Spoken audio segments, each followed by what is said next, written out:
Hello everybody and welcome back to Koswas Gaming.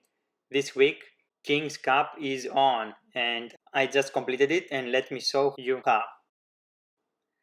So in the first game I had the Salty Goblins deck. So this is a very cheap deck. I didn't know exactly how to play with it, and to be honest most of these cards I haven't even tried them before.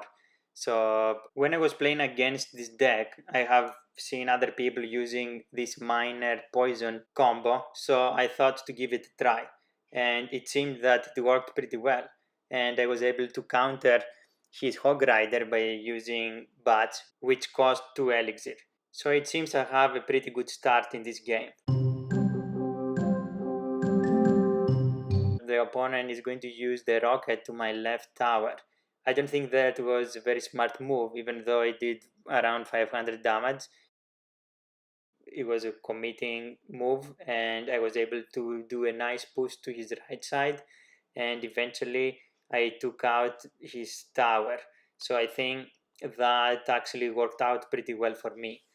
I misplaced that poison there because I thought the goblins will survive the tornado, but they didn't. So I haven't played with goblins before, so I don't know how much they can sustain, and that was a mistake of my part. But it seems that this game will be pretty easy, and it's not only that I don't know how to play these decks, but it is also that probably the opponents they haven't used these decks before. So everybody I think in this challenge has this disadvantage, and it really goes down to how efficiently you're going to play your elixir and how efficiently you're going to counter the other decks, and of course the experience that you have from using certain types of cards to counter other ones. In these games, in this game, in the end, I was able to get the 3 crown tower, and that was pretty good. So in the second game, I started by having the deck called Misplaced Rockets. This is again another deck that in the beginning when I started this challenge I wasn't quite sure how to play and how to attack. Of course, this goblin, just throwing a goblin barrel to the enemy's crown tower, it is the easiest way to do it, and it seems that it is been working pretty good, and it is very surprising.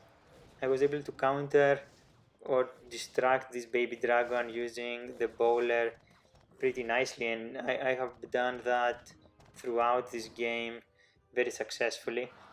I haven't used the flying cannon before, and it seemed that it does quite good damage. Now, this when I had the chance to throw these goblin barrels, I was doing so because it seemed to be my only way to attack the enemy crown towers.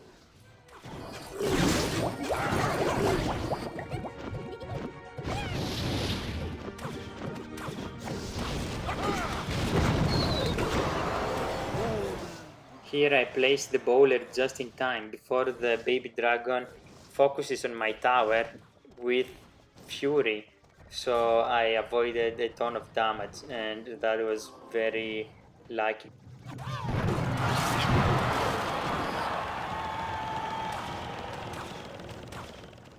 Now I was able to defend pretty easily all of his attacks. It seems that he didn't have any solid plan on how to attack me.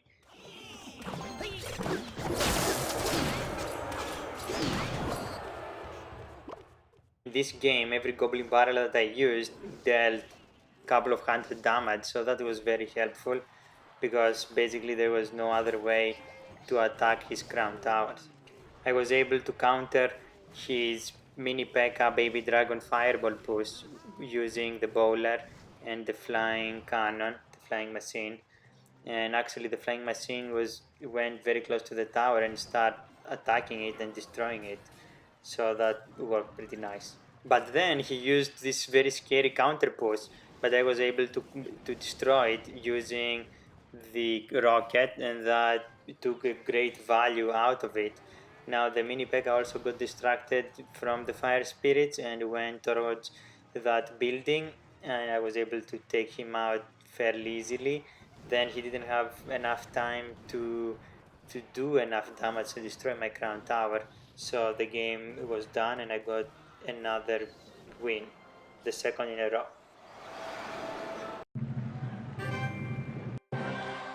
In the next game, I'm using the Meta Maulers deck. This is actually the deck that I just played against.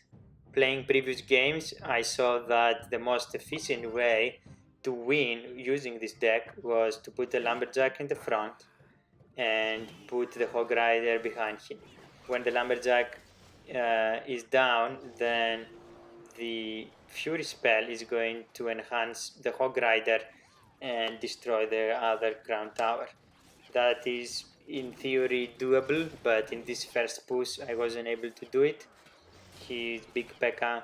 was able to take out my Hog Rider pretty easily, and then I was able to take him out using my lead skeletons. Here I was very surprised that actually the Electro Wizard was taken out just by 2 hits from the minion. Now, since I saw in the previous push that the small goblins were able to take out also my Hog Rider, I used the baby dragon first in order to do the AoE damage and to be able to take out these small troops. Now that everything is out, I can place my lumberjack and I can put the Hog Rider behind him, and the Fury spell will do the trick. And as you can see, the Hog Rider is going to be able to reach very fast to the crown tower and do significant damage. Basically, that was the way that I was losing against this deck in previous games, and that's where I took the idea to do it. Probably that's maybe the only way to actually attack using this deck. Now the mini P.E.K.K.A. here, even though there is a poison, he was able to take out the rest of the crown tower. The bats didn't have time to destroy him, so now I am ready to go against the rest of the towers. Now my goal actually here is not to go against the other towers, it is to keep the score as is for the rest 1 minute remaining. This sometimes cannot happen, sometimes it can.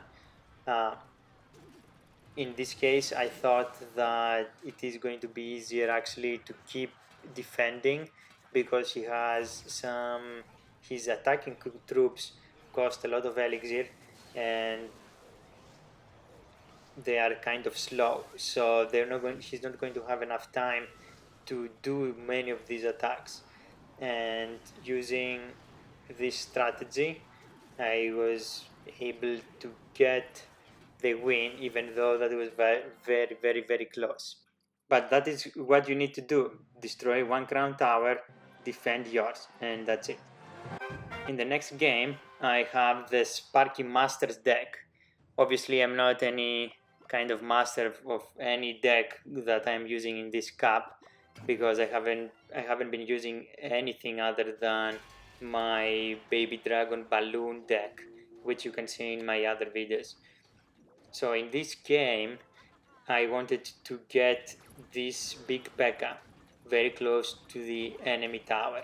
Now that is a little bit tricky, especially when the opponent has many small units that can distract the P.E.K.K.A. or it has many flying units like this one that can destroy the P.E.K.K.A. without the P.E.K.K.A. able to destroy them.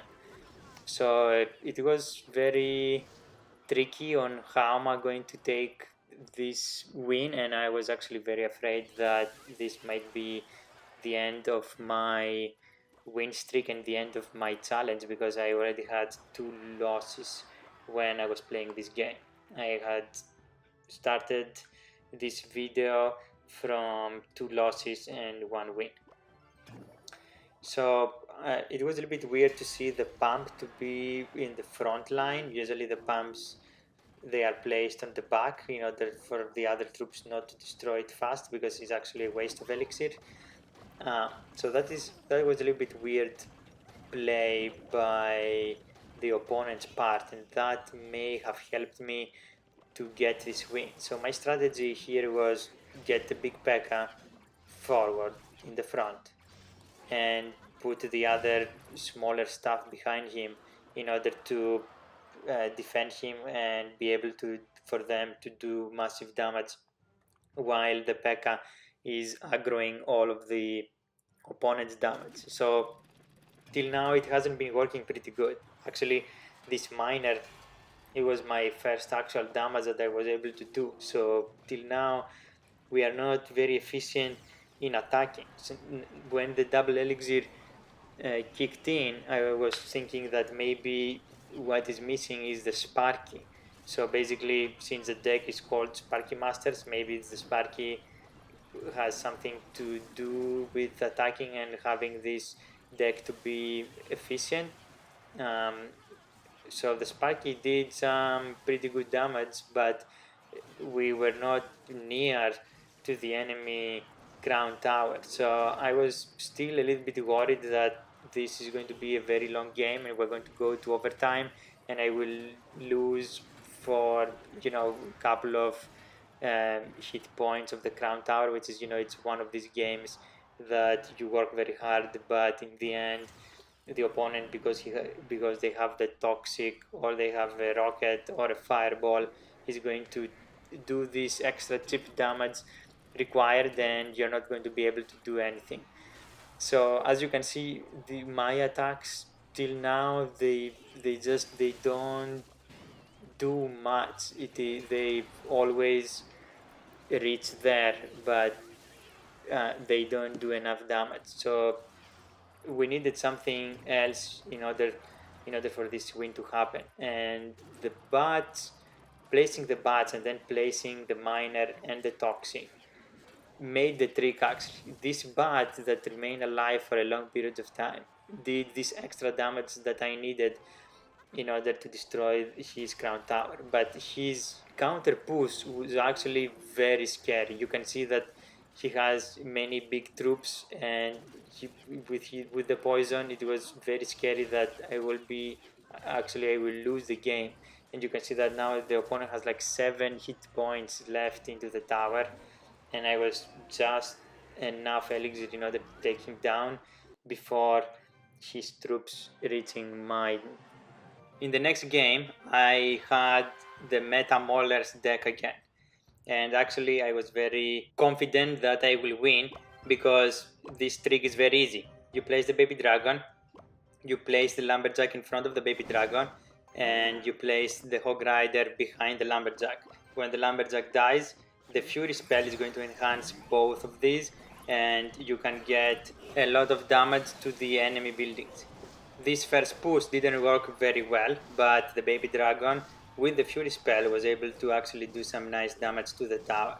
Now I remind you that in this game it was my last one because I had already 5 wins and 2 losses. So I was gonna either win and win the challenge or lose and get dropped from the challenge.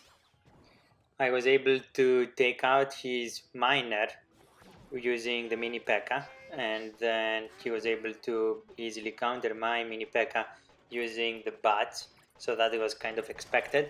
I just wanted also to rearrange a little bit my cards on my hand in order to be able to do the baby dragon lumberjack hog rider trick. So here we go. Place the baby dragon, and then to place the lumberjack and the hog rider after that, and hopefully this time is going to work. Now I have also a zap spell which I use in order to distract the big P.E.K.K.A, and that helped a little bit in order to get one or more swings from the hog rider, and slowly this chip damage, it is going to help us to get the crown tower. but his push and me misclicking just a few tiles, the fireball, he was able to actually take out my crown tower before I take his, and that was a little bit scary. I was able to save my crown tower using the zap on the Sparky just the last second before it unleashes his last attack, and that would be probably enough to destroy my king tower. Then in my counter push, I was able to use again the trick using the lumberjack, the hog rider, and the baby dragon.